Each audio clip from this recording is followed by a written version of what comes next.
Hello guys! Hello! Aries, welcome dito sa aking channel, Kapalaran 888. Welcome Aries! Alamin natin kung anong messages, vibration, kabay energy para sa lahat ng Aries. This is general reading. Pwede kang makaresonate, gamitin mo ang iyong intuition sa panunood, Aries. First card mo is light. Okay. So, Aries, liwanag sa dilim. Sinasabi ng baraha sa'yo, Aries, na doon sa mga Aries na maraming pinagdadaanan na kadiliman sa buhay, confusion, 'di ba? Procrastination, sadness, or ano man, pagka-bored, hindi ka kontento. Sinasabi ng baraha sa'yo na parating na yung Fairy Queen of Light, parating na ang liwanag sa buhay mo para bigyan ka ng kaliwanagan talaga. Bigyan ka ng solusyon sa current situation mo and para ipaliwanag sa'yo or i-remind sa'yo na lahat ng madilim ay magliliwanag. 'Di ba? Yung gabi hindi yan magtatagal, 'di ba? Magiging umaga.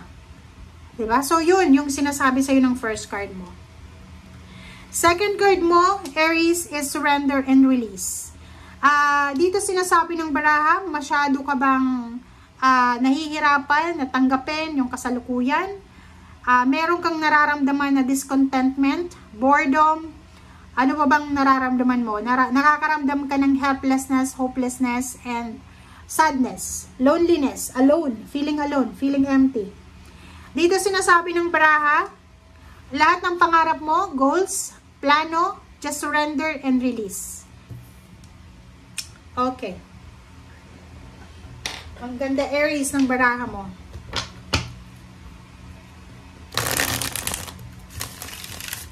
Okay, tingnan natin, Aries, sa third deck.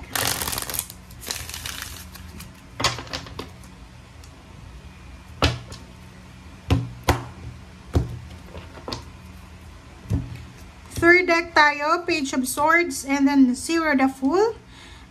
Dito sinasabi, Aries, ng baraha na sa mga susunod na araw, buwan, ay posibleng makatanggap ka ng isang confirmation, or isang offer to start over. Parang isa siyang information or confirmation ng offer sa'yo. Pwede new job, new career, new source of income, new relationship, new residence, or new lifestyle, or kung ano man siya na posibleng i-offer sa'yo ng universe. Okay. Dito sa barahang ito, sinasabi ng baraha sa inyo na for the next years siya guys, hindi to months lang and days. Sinasabi ng baraha na posibleng mayroong pag-ibig na magsisimula.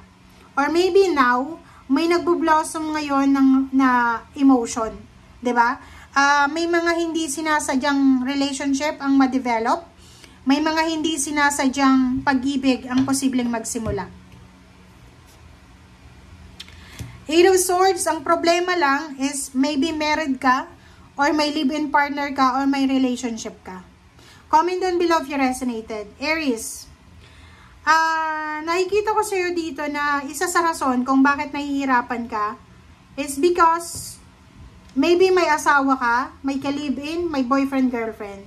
Pero may nagugustuhan kang iba or may nagkakagusto sa'yo. So you're in Eight of Swords, you're in stagnation, lalo na sa relationship. Pero gusto mong magsimula. Diba? Parang ganon. Pwedeng hindi ka na masaya, boring ka na sa relationship mo, or boring ka na sa asawa mo, parang gano'n. And may third party na pumasok, and nalilito ka ngayon kung ano yung gagawin mo. Wow! Kaloka ka, Aries. Okay, so mag-iingat tayo kasi nandito si Karma. Mag-iingat tayo kasi may karma dito. Sinasabi sa iyo, Aries, ng baraha na yung Knight of Swords, mag-iingat tayo na tanggapin itong mga third party relationship na to. Kasi, posibleng, yung justice na andyan lang yun eh. 'Di ba? Yung justice, yung good karma or bad karma na andyan lang yan. Depende sa kung anong ginagawa natin sa ngayon. So, isipin mo kung may mga third party na posibleng magsimula, mag-iingat ka.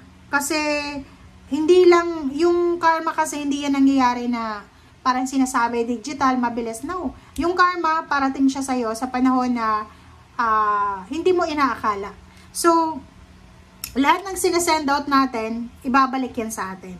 So, dito sa Magician, sinasabi ng Magician card na walang imposible. But, like for example, walang imposible na maging masaya tayo sa buhay. Walang imposible na makuha natin yung emotional wishes natin, yung emotional goals and desires natin. But be careful, kasi walang imposible na maging masaya tayo, makuha natin yung wini-wish natin. But make sure na wala tayong natatapakan na tao. Walang umiyak, walang nasaktan sa pagtupad or sa pag-abot natin sa pangarap natin para maging masaya. Okay? Yun ang pinaka-importante. Okay, Aries. Meron ditong Aries na posibleng naghihintay siya ng promotion, salary increase, higher position, lump sum payments, payouts, bonuses. Ang posibleng makatanggap ng isang unexpected na financial windfall, financial winnings siya, okay? And yung Nine of Pentacles is pwedeng expected or unexpected. Meron din ditong Aries na posibleng makatanggap siya ng salary increase, higher position, makatanggap siya ng appreciation, plaque of appreciation, makatanggap siya ng kumbaga managerial position or pwedeng supervisory position or reclaiming of power. Okay? So, sinasabi sa iyo dyan, Aries, na kung ano yung nawala sa iyo ay posibleng ibalik sa iyo ng universe. But be careful kasi nga lahat ng ginagawa natin may kapalit yan. So, kailangan gawin mo lang is maganda kasi para maganda din yung balik sa iyo. Next card mo is Knight of Wands. Nakikita ko sa iyo dito na excited ka. Sobrang excited ka sa, like for example, sa relationship mo, sa occasion, sa mga celebration. But nakikita ko yung Five of Wands dito. Excited ka para sa personal happiness mo, pero merong mga tao dito na nag-aaway-away. Nakakaloka.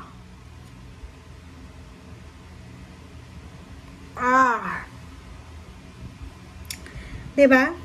Yung Knight of Wands dito, sinasabi ng baraha, meron na possible na occasion, opportunity to celebrate, celebration of life, happiness, success. Ang posibleng darating sa'yo. Isang peaceful na celebration to eh. Ang problema, may mga tao dyan sa paligid mo na gustong manggulo. So, yun lang ang problema mo sa ngayon. Okay? So, I hope na makaresonate ka dito. Hindi ko alam kung bakit nag-aaway-away yung mga taong to. Masaya ka na eh. Diba? Stay away from drama, from negativity. Yung mga groups na yan, mga community na yan, umiwas ka sa ganyan. Kasi atong direction na pupuntahan mo, 'di ba? Yung sobrang excited ka para sa peaceful na celebration ng happiness. Tapos mga tao dito na talagang bad influence sila na kukunin nila yung attention mo para sa kanila ka mag-focus, para madala ka doon sa mga negative na ginagawa nila sa buhay. So, ang nakikita ko dito may bibisyo to. Yung parang may Aries dito na nakapag-decide na siya na umiwas na siya sa bisyo. But unfortunately, ang Aries nito ay surrounded siya ng mga taong maraming bisyo. Surrounded siya ng mga taong, like for example, sa loob ng tahanan, gusto mong matapos na yung pagsisigarilyo mo or inom or anuman bisyo na yan. Pero yung mga kamag-anak mo, left and right, maaga pa lang umiinom na. 'Di ba? So, paano ka makakaiwas? Makakaiwas ka lang diyan if umalis ka. But, dito sa baraha mo, may mga tao dito na hindi masaya kasi masaya ka. May mga tao dito na parang kaligayahan nila yung misery mo. So, mag-iingat ka. Ingat-ingat ka talaga dito sa Five of Wands na to. Kasi yung parang crab mentality to eh. Yung parang gusto mong umangat sa buhay, gusto mong umalis, gusto mong magbago ng buhay, tapos igagrab talaga nila yung paa mo para hindi ka makaalis. Okay, so thank you guys for watching and see you again. Bye!